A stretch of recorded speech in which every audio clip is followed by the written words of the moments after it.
been a source of job security for teachers for years, and tonight a plan to do away with teacher tenure and increase pay. Good evening, I'm Sherry Jackson. And I'm Jim Dunaway. Lawmakers in Montgomery are working on a bill to do just that right now. Reporter Tim Reed joins us live in Tuscaloosa, where people gathered for a conference today and they reacted to the plan. Tim?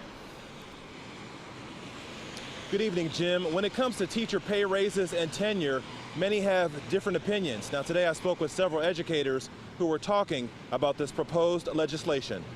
4 or 5 graduations a year. Dr. Tommy Bice was in Tuscaloosa talking education concerns at the Bryant Conference Center.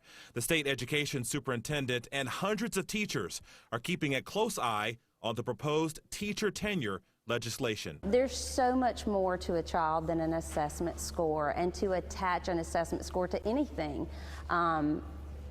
isolated, especially a teacher's salary, I think that doesn't even make sense. If it's passed, the bill would not offer the tenure option to future teachers.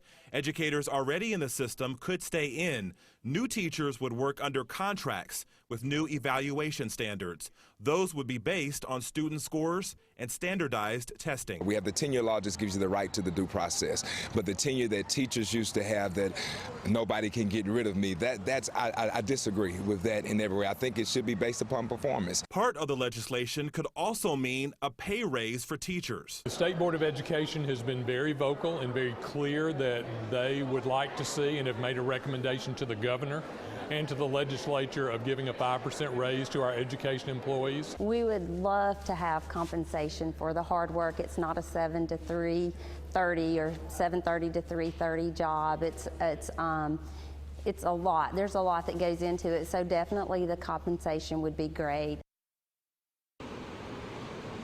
Now, the legislative session gets underway in February, so we'll have to wait until then to see how all this will play out.